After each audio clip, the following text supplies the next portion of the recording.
about, it cannot be in isolation. It has to start with the tone at the top, at the organization's code of conduct and the IT governance principle which is there. But a few years back, when we were doing the enterprise risk management, we identify one of the key risks of the reputation risk is associated with the social media. And then a few years back, the policy was rolled out on the social media. As in the Tata Group, I've seen in many other companies, the easiest way to deal with the social media is to stop the access of such social media from the company intranet or internet.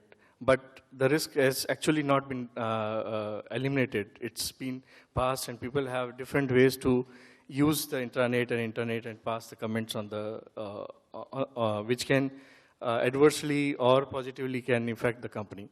And as the Tata Code of Conduct talks about the transparency, they encourage people to interact the employees outside the world. And so the policy was basically to emphasize how do when you interact in the social media, an employee in two capacity can interact. He can interact in an individual capacity, or he can represent the organization while answering some of the comments which has come.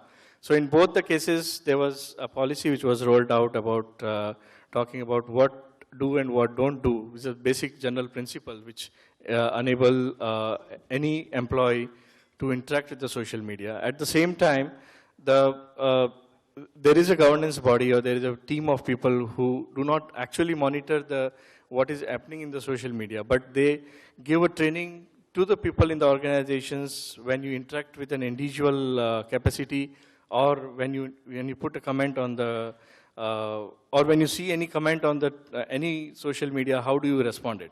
So it's basically more of a creating an awareness and telling people what do and what don't do. And then there are certain compliance training which is done across the organization with two different set of people, one who normally interact, and there are one set of people who, or their business is to go and interact with the social media. So how they interact with that. So I think it's been evaluating, and it's been last couple of years we have seen the changes in the social media. Okay. Have I answered your question, yeah, Sandeep? That's, so Navita, you want to add on to any adoption of social media from your perspective? Well, I'll be brief. So first of all, apologies because I have a bad throat, so I've been coughing a lot. I'll just share briefly a couple of stats to give you a perspective that how important social media is. Recently, there have been surveys, and this is a quite latest one in September, where about 73% Fortune 500 corporations are using Twitter, about 66% are using Facebook, and about 28% are using corporate blogs. So that gives you that they are all realizing that how important is this media and how you can actually have a competitive edge with this tool. Just to give another perspective, now today we are talking of Facebook. It's about 840 million profiles. And that's almost more as if you put US and UK population together. So we are talking of third largest country, actually, which is nothing but Facebook.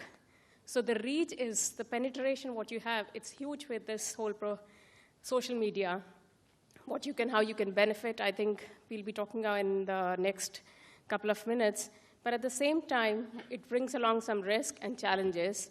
And I do want to congratulate here that IA has taken the onus to bring upon this important topic for discussion.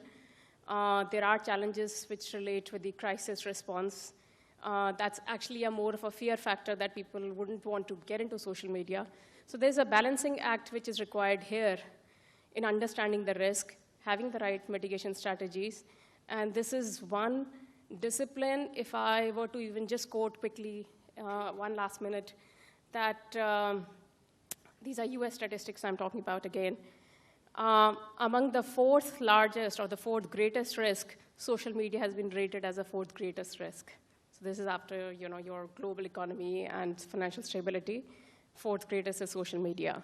At the same time, when we look at from the, especially me coming from the forensic side, when we look at from a good investigative tool, 4 out of 5 enforcement officials in US are using social media as a very helpful tool in fighting fraud and corruption issues.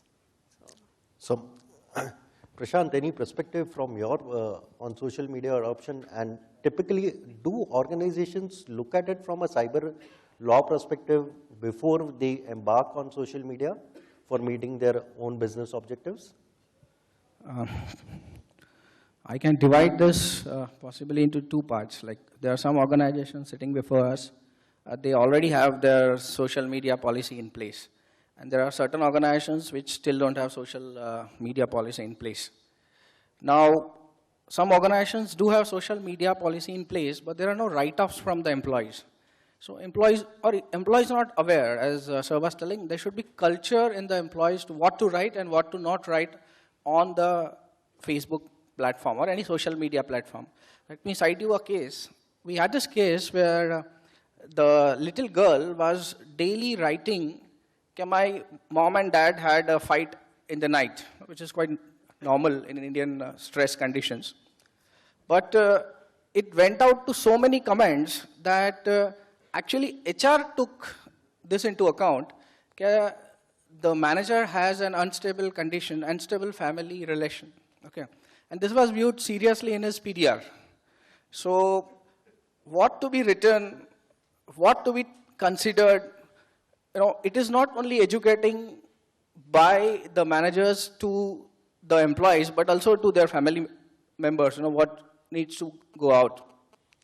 So as per the IT Act says, we need to have reasonable security practices. When we do consulting, we tell them we need to have social media policy, and people should be aware what to write and what not to write. I'll give another case. Many organizations clearly define what is the ownership of a campaign on a social media site. But they fail to write what happens when the people who are involved in the campaign, they leave the organization. Because they are still the member of the group, or they are still the member of the campaign. Now they join up a competitor organization and they start writing against the campaign on the same platform. Such kind of things also should get addressed. So a deeper level analysis is required when a social media risk is taken into account of reasonable security practices. From the organization's brand point of view, stakeholders point of view, so everything is needed.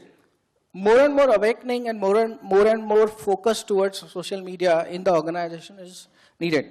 We can't go gung-ho saying that we don't need social media in the organization. That would be really a dampening to the culture of the organization also. So, Sanjay, coming back to you in terms of, organization state of preparedness, one is at a, telling the employees or telling the stakeholders their do's and don'ts of dealing with social media. The second is from an internal control perspective, how organizations are geared up in building a control environment which takes care of social media risks and which is typically can be auditable as well. It's a very interesting point which you drop it out. Whenever any organization introduces any policy or process, the immediate questions come whether it's an auditable or not. And if it's an auditable, what is the auditor's role and what he's supposed to go and check and what he will bring a value in the system. So a few years back when we started this policy, the same questions in our mind. And so typically as an auditor says that from a governance point of view, we will see the design of the policy, the adequacy of the policy, how the training has been given to people, and then certain incidents management. I think the most important here is not when you launch the policy. The policy will keep evolving when as you go and experience. You cannot put a policy or process in day one as a robust level. But the key is that what are the incidents which has been identified? And there you need a skill set of the auditors to identify IT incidents, using the IT tool, identifying the incidents, and then seeing what are the gaps which you identified. So you have a policy in place, but somebody has used that platform to write, and I give a real example, where people started writing about the complaints, customer complaints. So the social media was basically it's not intended to, or we were not geared up to handle that social media for complaint of our products. But you find suddenly there are a lot of complaints coming about the products. And when nobody has attended that, the adverse comment is coming on the media side, and people started liking. So and immediately an adverse publicity is gone. So then the learning comes at, okay, if any complaint comes, how it's going to be changed. So I think there an auditor can play a continuous role. It's not like that one of the audit which you do once in a year or once in a 2 year, you come and review. I think whenever such new risk emerge, our was that we were more frequently did an audit, and we have used our, in Tata we are using the core sourcing model, so we have used a few experts from our service provider, and we went into the detail and then continuously improving the process. So Sanjay, who is the owner? Basically you have marketing who is using social media for communicating, HR may be using for recruiting, other functions could be using procurement for vendor management and all those kind of things. How do you balance that ownership? Because many a times organizations feels in ownership, falling between the cracks. It's a difficult or easy questions because I am using both the phrase. In organization, you have many policies. Currently, if you remove a step back and social media, there are a lot of policy where the ownership lies with someone else, but the implementation of ownership is with someone else, and the monitoring of the particular process or policy is someone else. In social media, as we talks about the corporate communications or social media group, is responsible for implementing policy or bringing the policy, giving the training. But the key part is that there are various different stakeholders are responsible for or are users of that. So accountability has to be made clearly distinction between the accountability and the responsibility. And in our case, it was initially very difficult to see finding one single owner. But eventually, it's not one single owner who is owning this. It's a group of people who owns this.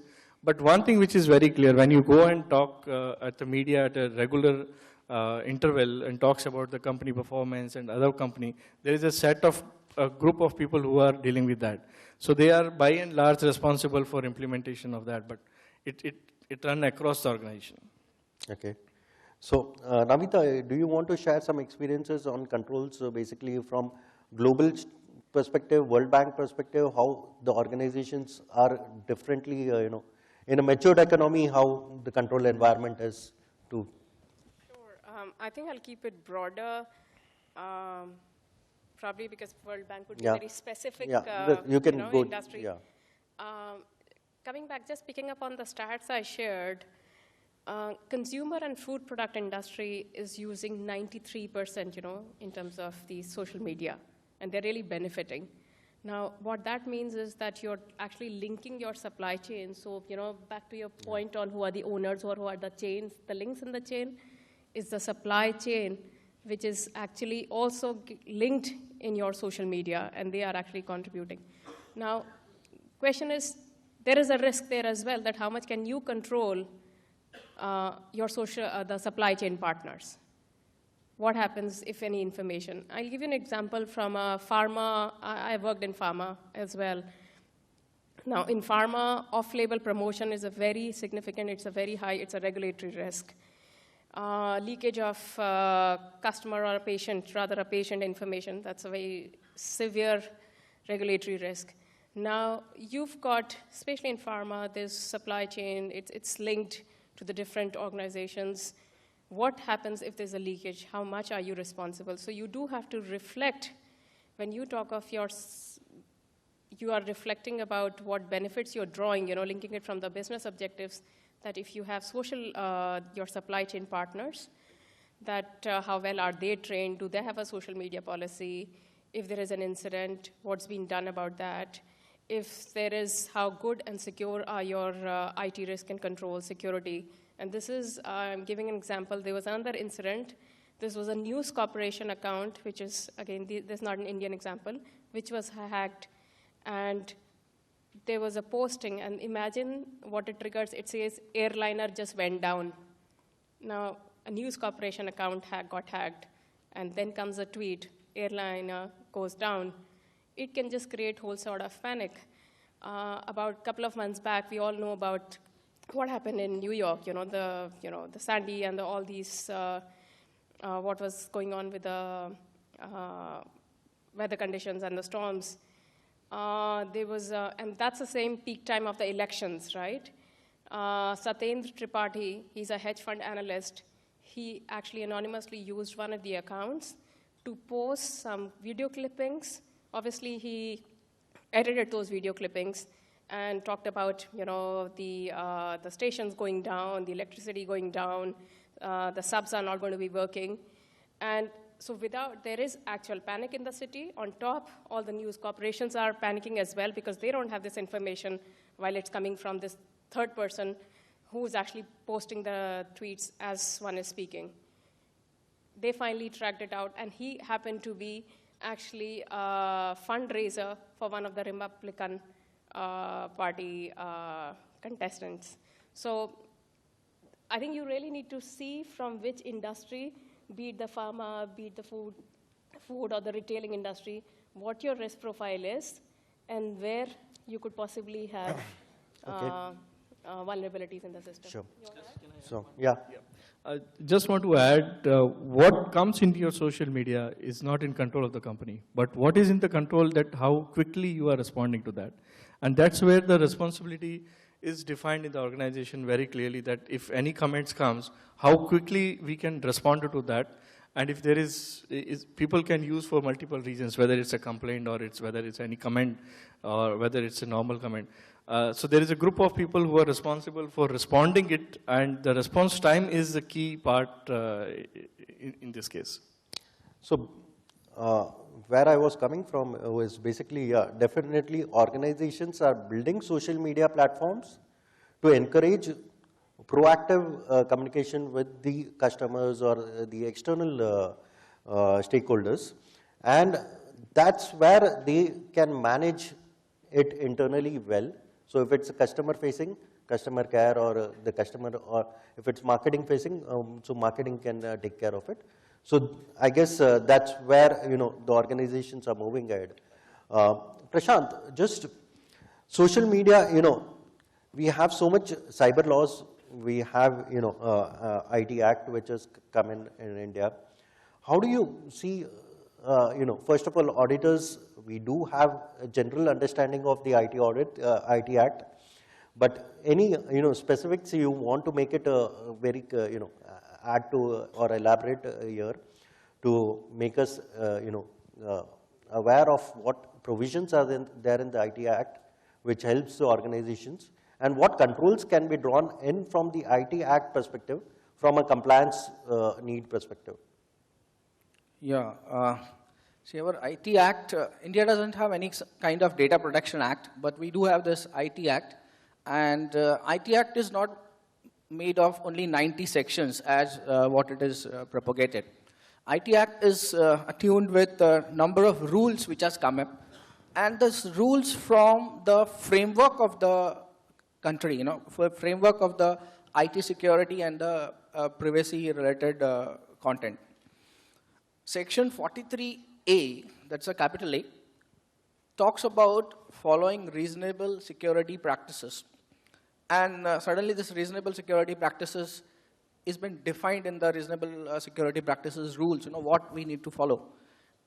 Before that, there are some IT security guidelines which are present in the IT Act.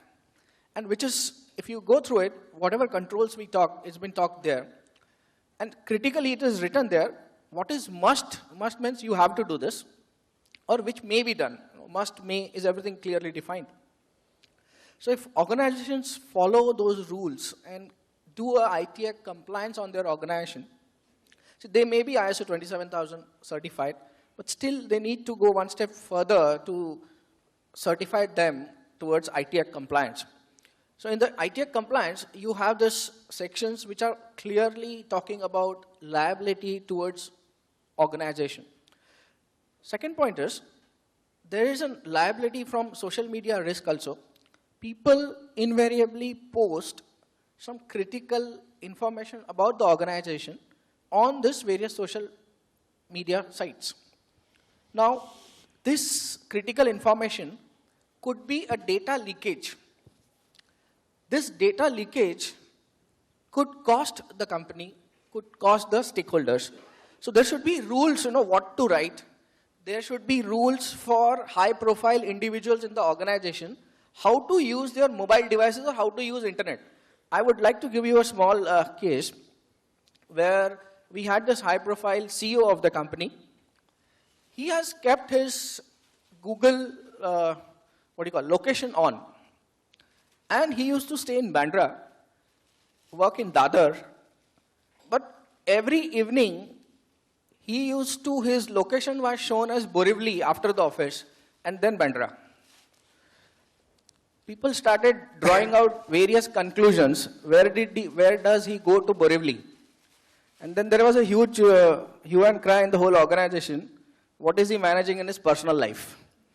So, what do you do with your mobile phones, high-profile people? Where do you check in? Because people are proud. I checked in various hotels or various conferences. So what should be, how do we use this? Should also be a mass awareness should be done to this high-profile people. How do you use your mobile phone? When to keep GPS on, when not to keep GPS on? How do you use your Facebook apps, which post on your behalf? Okay, so you say somewhere on LinkedIn and they post it on your behalf on Facebook, and you have different set of audiences on Facebook as well as LinkedIn. So how does it creates a bad name for the organization? Which groups you should join? I've seen one organization staff, he joined a group which was a terrorist group on Facebook. Okay, and the same guy, he was found searching how to make bomb using, washing machine parts. So he did it sitting in the company network, and you can imagine what happened. So which groups on Facebook and LinkedIn a guy should join, that also should form a part of your social media, and what he should access when he's sitting on the company network. Because with the new amended IT Act, if something he does on the network of the organization, a company would become a party to it, because company's network has abated in the crime. Possibly he allowed him to launch some kind of attack or do some kind of miscreant. So a CISO or CIO would be in the line with him. Possibly, if you are following reasonable security practices, you could be taken out after the case gets filed in the court of law. But if you are following that reasonable security practices, or you still remain with him. So, greater need of care should be implemented when social networking related policies have been made and framed.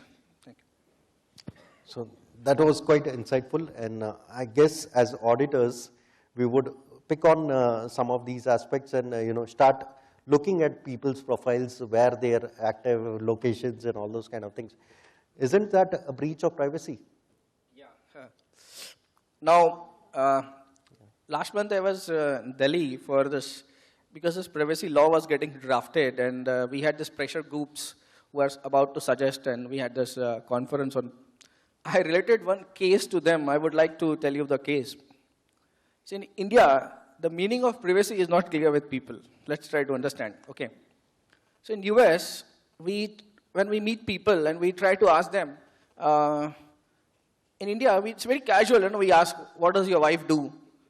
What does your children do? Okay. And if you do it in the US, if you ask them, what does your wife do? So that's a breach of privacy. Possibly he may also not be knowing it. So, or what do your kids do? So that could be, thought on a different angle. Why he's asking this? He doesn't want to do some kind of kidnapping that can really come to it, and he may not even have the answer. But in India, it's quite common. We take the mobile phone, somebody sitting beside us, we just dwell our hand and take that mobile phone, nice phone, and get into it, Ritani. Okay. So when you get into it, it's actually hacking as per the IT Act. Okay. So you're getting into somebody's computer or mobile phone without the permission of the owner. That's been defined. Okay. So, but now let me give you this case which I have related. In Mumbai, we had this case. We had this judge. I don't want to tell you the name of the court, This was a judge who used to entertain lady advocates, during office hours or after office hours, and in his own house, rather. And he used to pretend that he is actually going to some meeting or some conference or some judge's meeting. But his wife always had this something in mind, that something is going wrong in my house. So how did this case come to the place where it is? See, in Mumbai, there are certain places where we have this electric meters which you can get connected to your internet. You have those electric meters by some service provider. I don't want to tell you because you'll get suddenly alert. Okay. So what used to happen, whenever he used to say, ki, I am at this place, not away from the house, but there was nobody in the house, as per the wife was knowing. But the usage of the units was going up. Okay. So suddenly, this guy was there in the house, and the AC was on, and the electricity was on. And those units used to go up. And what she did, she got aligned with the staff of electricity provider, and he gave her all the printouts. Okay, this time, the units was this much. So now, can you imagine your wife taking printouts of electric unit been actually consumed, and that can nail you down? Okay, is it not a breach of privacy? Can we think at that level? Is it breach of privacy? See, getting CDRs, that is call data records, of your mobile phone in India is very simple. You may have your kids who may give you tomorrow your CDRs. How? He'll say, I have one college friend working for this telecom operator, and he is working in a call center. I just called him, and he said, Kisko batana mat, and he gave me. Okay, that's privacy. Okay. So we have drafted a privacy law which will become a law, but it's already there in the IT Act about a lot of things about privacy. Okay, so it is transgressing privacy. If we look at international laws, it's definitely transgressing. But it's India, and India is different. I think so. Navita, you want to share a quick... Since you picked up that point, I just want to add from the investigations point of view, social media has actually been a very helpful tool for us in investigations. Now, I do want to emphasize that it's just one of the tools, because it helps a lot in profiling that who could be the possible perpetrator. Now, for that evidence to actually hold good in court of law, it's important that it needs to be corroborated. So there was, in fact, an interesting ruling in US that, in name of Fourth Amendment, actually the defendants actually said that this is breach of privacy, that why my Facebook profile was being used as an evidence. The judge actually ruled that because your Facebook profile is open to your friends, so you've made it public as well, and no longer it's private, so anyone else can then access it. But definitely no impersonation. It does help a lot that, in fact, it's important to know that a lot of enforcement authorities are using it. And especially in case of when we come to incident response and incident management, it really helps a lot to partner with enforcement authorities who actually have the right mediums or tools when it comes to subpoenas in US or warrants here, to actually extract that information for us, even if we are not able to get it directly. But I'll pass on because we'll take it later. Sure. Now, coming to this interesting topic of incident management, because end of the day, what happens is you build in controls for monitoring, you build in controls, audit checkpoints, and all those kind of things. But eventually, now, there's a lot of incidents in all organizations, typically relating to social media. Which typically, again, I want to understand from Sanjay is basically who deals with these incidents, because there's stakeholders of marketing, customer care, HR, and PR is also involved. From auditor's perspective, when do you come in from incident management, and what do typically how do you manage it? Yeah, as I mentioned earlier, a couple of years back, the incidents management was also like looking for the ownership, who is going to own this and what action is to be taken. But in last few years, we are very clear there is a separate group who observe what is happening in the social media, and they are supposed to take action on the incidents. Now, the incidents can be, bifurcated in various different categories. One is like the incidents where somebody has put some comment and it's been can impact the organization in adverse impact can happen. Then how the response has to be given. There is a separate response team which typically goes back and responds into the social media. There are many instances where people are putting customer complaint kind of issue in the social media. So how we have tackled that, that's one kind of an instance. But if I slightly diverge into this topic of incidents management, because the social media is also used for a lot of forensic work, as Navita was saying. And so it was very clear that the incidents which has happened, whether it has been lead to certain information leakage, the incidents can impact on an organization on a larger reputation risk. This kind of evaluation is done by that particular group, and then it's given to the different or respective stakeholder to manage, where there is a possibility of company leaking information. The forensic work has been done. But at the same time, what we have kept in the mind is being a Tata company, and the clarity on the top was that not to go against the Privacy Act, whether in India or US. So we have a very limited scope to go and do forensic work. You can't go and breach any law in order to protect the other company's interests. So I think we have very clear policy in this case that who's going to manage and how is going to manage. And the key point which I mentioned was the response time. And often we found as an auditor that in these cases the response taking longer time, which should not be. That's one area which typically challenge for us today.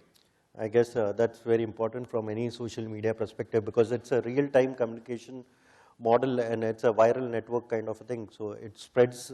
It's better to manage it upfront, and as soon as you can manage it, you can make a negative to a more positive impact.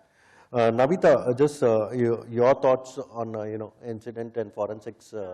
Can just add to Sanjay and reiterate that your first hour is a very critical hour. There was an interesting case. This corporate didn't have any social media platform, and obviously that doesn't mean that people are not writing about you or blogging about you. So that's something first myths which you need to. That just because we don't have an account doesn't mean people don't talk about us as a brand. They do, because this is really a customer's age. So there were issues, people were talking about it, and there was a customer complaint. That same very afternoon, hearing about the incident, corporate goes and opens a social media account. Now, how would that be perceived and seen? So first learning that obviously this is the world of a social media platform where you cannot live without one. Second, your first hour response. Now, in first hour, you yourself even don't know exactly what's happening. I mean, if I, again, pick up a corporation which has got subsidiaries all over, or you've got your operations in different countries, I mean, how much would you know in the very first hour, even if you're sitting at the headquarters with best of the compliance officers and investigators? It has to be investigated. So it's important that you are actually communicating with the people. So use the same platform to communicate that this issue is being looked into. And this is where transparency comes. Because if you add very defensive about it, probably that would not be the best answer. And you've got to be calm and patient, say this is being looked into and being given attention, and which is where prioritization of that risk. There is risk, it's escalated, but does it need that high-level escalation? Or is it just a customer satisfaction issue or a complaint, an employee complaint? Or it's a regulatory compliance issue that which really needs immediate attention, or it threatens life. So you have to do that prioritization of risk, which I'm sure all of you have been doing for years. having done that, you really need to get talking to your legal team. I mean, they come into the picture immediately. Your communications team comes into picture. And on top of that, the ones who are supporting you right now, there are your internal auditors and IA team, because internal audit today is actually playing a good investigation role. So all these critical oversight functions need to get their act together, continuously in dialogue with public, which is through the communications channel, because they know how to handle it, in touch with your audit committee and the board, that what's being happening internally, and manage the communication internally to your own employees, because they are also in state of panic. What happens next? Because of one outage which happened, incident, it was a customer complaint, a very detailed customer complaint which was filed, went public, airline complaint. Within first hour, the 10% market cap went down. That's huge. 10% is huge. So how would people be reacting? Is there panic in the company? So you need to manage communication both internally and externally. And the kind of world we live in, the crisis policy, who are the stakeholders, who's going to do what, has to be very clear. And the first 48 hours, and more important, the first hour and the first 48 hours play a role. So Prashant, in terms of taking it to a logical conclusion in terms of prosecuting for the cases which merit prosecution in a way, what challenges you think organizations are facing it to take it to a prosecution level? Yeah. See, what happens is, typically when you have a Facebook or social media kind of abuse, there is a lot of discussion, heated discussion, which goes internally, whether to go to police or whether to avoid. Now, if you go to police, let me assure you, and if you put your case properly, or you hire a good lawyer, or you have your own legal team proper, they have their own methods of handling Facebook abuse, because it is not the first time they are handling such kind of cases. So when you go to this, see in Mumbai, if you are placed, then we have a full-fledged cyber police station in Bandra. So we can go there. We have got a sanctioned staff of almost 55 officers, different officers. What they do is, they immediately try to get the IP address of the guy who has been posted, this kind of thing. Now to remove something from a Facebook is a big challenge if Facebook itself doesn't remove, because then they would say bring a court order. And if it is grossly defamatory, court will give you a interim injunction, that is interlocutory order, which will actually remove that Facebook thing, So this is how we progress when a Facebook thing goes.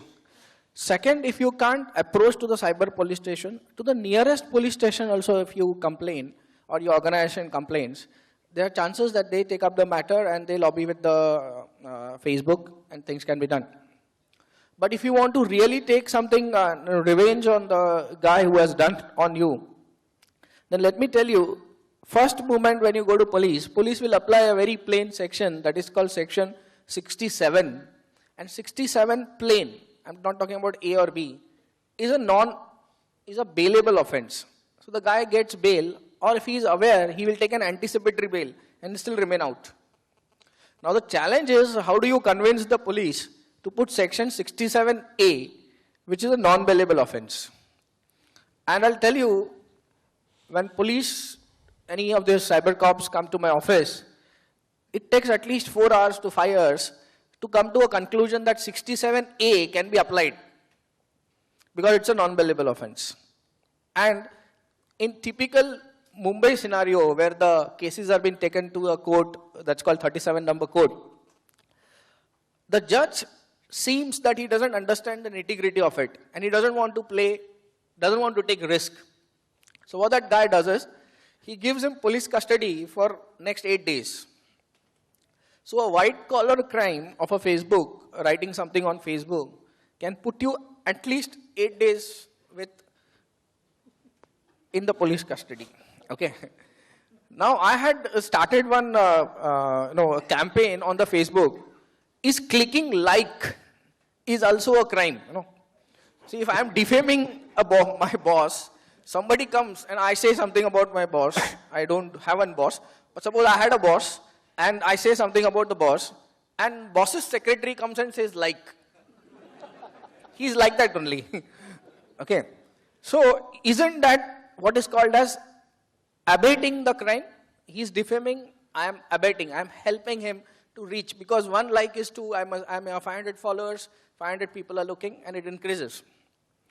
That time people had so many objections, but by the case yesterday, what has been arguing on the national television, you saw even the person who clicked like, without the bias of any religion, he was also arrested and he was also made party to it. Okay. So, in your organization, there should be, in your social networking policies, I presume that you should have at least one para for that like button. Okay. You only talk, you make that button like, so people visualize it, what we are talking about, which like. And how do we use that button? People are mad, you know, when they see some friend has been posted something and we should honor his post, they'll click on like. Because if I click on his like, he will click on my like. It's all under the table deal, you know, which people try to strike. But without reading it many a times. So without reading, if you click like, you can imagine where you would be next day, okay, along with him. So you have to make them aware that this like button can actually make you guest of government. For if you find a good judge, good lawyer, then possibly one night. And if you don't find either of this, then 8 nights or 14 nights till what his powers are. I have seen a white-collared guy going in for 14 days. Okay, so you have to be aware of this fact. And this was the same case of Facebook abuse. Because his employer was very powerful. Okay, so it all depends upon what is the atmosphere around you. And how do you get caught in the wrong foot. So, you know, I think so from all these prosecution and all that, digital evidence, how important is it, and how organizations, ensure that they safeguard the digital evidence is, Sanjay, if you can share something about digital evidence gathering? Or our experience in last couple of years in any forensic work, the most important crucial part which can be an evidence against anybody, even the law of court, provided I don't know more integration of the law and all. But from a general point of view, the digital evidence plays a big role. And the most important part is that how do you protect the digital evidence? Because the incidents could have happened a few months back, and if your server capacity is to keep that backup for only a few months and you already passed the time, how do you retrieve that information? And how do you keep track on the right information and the right source which has come is the key part. But we were successful in finding all the possible digital evidence. But the key part here was to identify where this digital evidence and whether it is going against the Privacy Act, and if it is within the Privacy Act and the organization can take an action, how do you retrieve that data and how do you keep that? Okay. And to know that, I think the most crucial part was knowing the IT as a subject and understanding that where it lies and how it lies, and which was basically a challenge for most of the non-IT people to understand. Even I found sometimes it is very difficult from an IT person to understand, saying that what legal implication it will have. So it's putting in a catch-20 situation.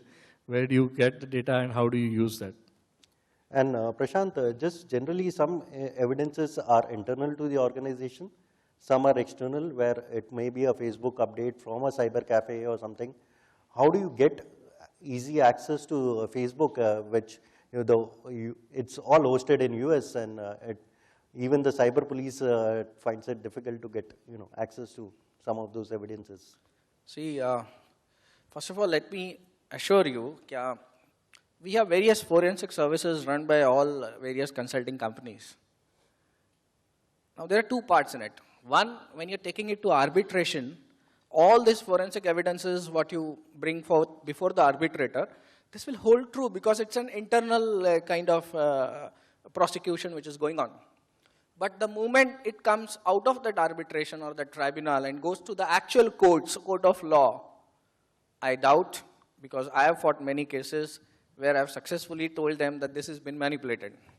And any forensic evidence which has been tampered with is no evidence. That's a clear rule of law with us. Number one is your internal evidences. Now, how do you corroborate that internal evidence and make the judge to accept that this evidence was not tampered? It's with good, reasonable security practices. When we do this ITR compliance for organization, we add one policy which is called electronic evidence storage and retrieval system, which is completely can be acceptable in the court of laws. Point number two is, what happens to the evidences you get it from the outside world? Ideally, that doesn't come under our prerogative, in the organization's prerogative, because that has to be procured by the law and enforcement agencies. Tomorrow, if we know somebody in Google or we know somebody in Facebook and we happen to get it, that would definitely not be accepted in the court of law. It has to come from the law and enforcement agencies. They have a set process. There are nodal officers there with Google, Facebook, everywhere, and with the telecom operators. There's a process where a mail gets shooted with the signature of the DCP or the SP, that's the Superintendent of Police or DCP, under a CRPC code. Then they react to it, and when it comes a reply to the same mail, that can be taken to the court of law. So this has been set and decided. Apart from this, for forensics related issues, whenever a hard disk is confiscated or a laptop gets confiscated or your mobile gets confiscated for that matter, and police have power to confiscate everything. They will not invade your privacy law, so don't be into that here. So what you keep in your mobile phone has become very important, because you may be taken in for and possibly rash and negligent driving, and evidence would be your mobile phone, because you're talking on the mobile phone. And if you have something else in your mobile phone, then you had it. You may have other sections which are non-billable. So what you carry in your mobile phones and your laptop plays very important role. People have really faced huge problems, because of this. And protecting them really becomes a tough task later. So second part what we have is getting from the evidences from Facebook, and sometimes they delay a matter. That delay is due to the process internally with Facebook or Google. But many a times the matter comes easily off with some delay. But if you're a celebrity or if it's a high profile, I have seen a matter coming next day. Google has reported, I'll give you this case of Javed Akhtar. Javed Akhtar had spilled some beans, which he keeps always doing it on national television, against another religion. Okay. So the other religion, sect in the same religion actually started giving him all those mails, defaming him and saying that you have gone, you'll be killed and all that. Matter was taken to Google. Google actually came out with a CD in which evidences were kept and been delivered to Mumbai police, and second time prosecution was happened. Now, why this question came actually is, when we go to a local police, a local inspector, he has his own ego. He doesn't want to collaborate with the other law and enforcement agencies like, we have CBI, we have this internal CID network or the ATS where they have good infrastructure in place. So they feel what I know is what other police know. The training has not happened. But let me assure you, I've gone across various police academies across the country, and there have been specific courses run by BPRD, that's the Bureau of Police Research, where they teach police officers how to investigate crime, which is an evidence and which is not an evidence.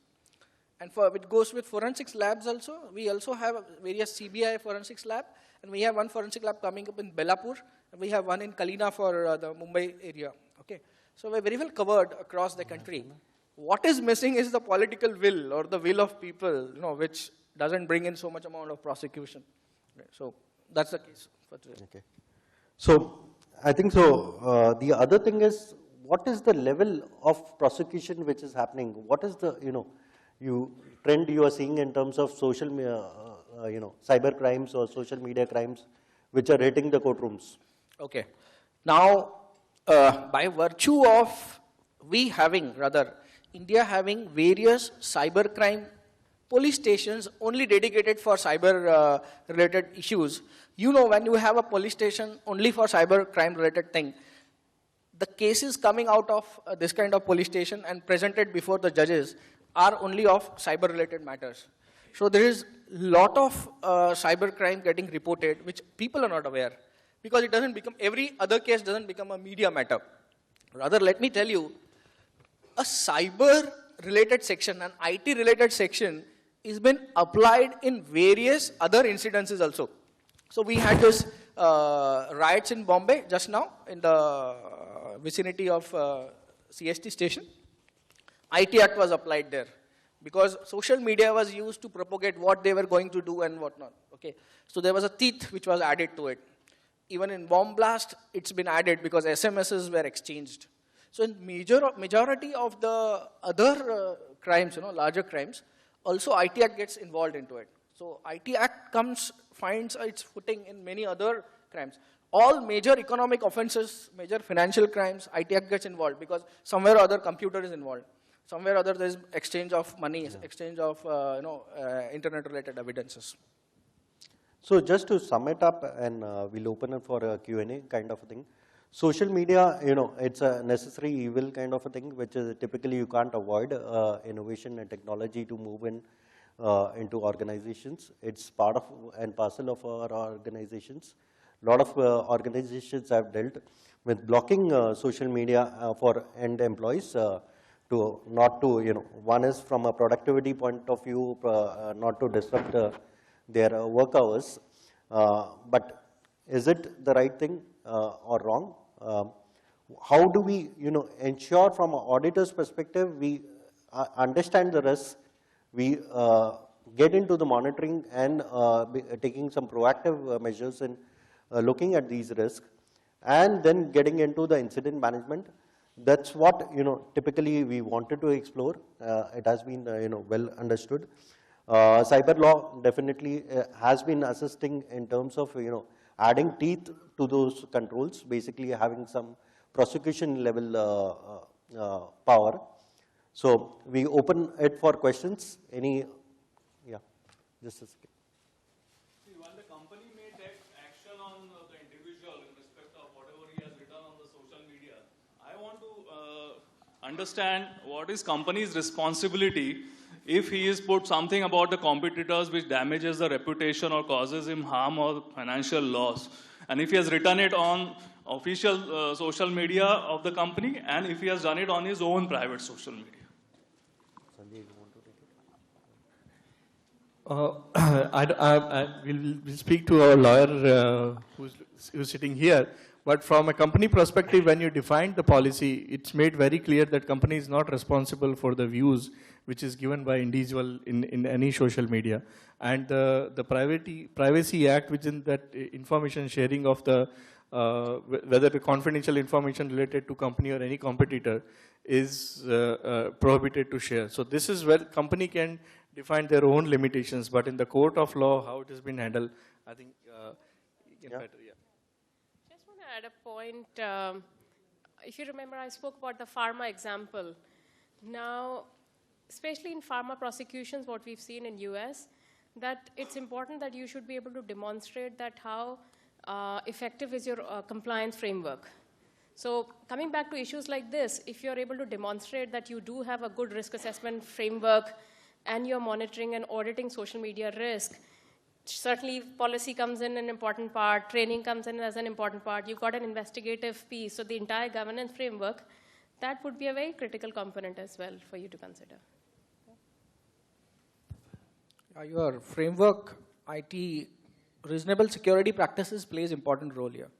So you do a watertight assessment of what is transgressing what he is about to say, whether he's on own book or his company book or somewhere else. You can get it defined on your reasonable security practices. And that will actually govern what he should do and what he should not do. If he is on company's book and he does this, so what happens then? Or the company can take defense under all this framework to say that they are not responsible. See, you can take a defense. See, now, there are 2 points, important points. Indian law specifically, it talks about dishonesty and fraudulence. if he does it with some kind of dishonesty attached to it, you can really put the whole thing on him. See, all this act there has to be two things, which we call as mens rea. So if the mens rea is on his part, he has a guilty mind, we can really change the whole blame on him. That's allowed. Intent is of paramount importance in Indian law. Sir, I have one question, especially for Mali, sir. How cases which involve various jurisdictions are handled? I would like to clarify my question with some hypothetical example. Let us say that there is a small online betting service. The servers and companies are based out of UK, where these kind of bettings are legally allowed. And there are some participants from India who are trying to place online bets. And on Indian soil, these kind of online betting and gambling is illegal. So how these kind of cases would be handled? Also, I would like to mention that, let's say this small betting company does not have Google-like, infrastructure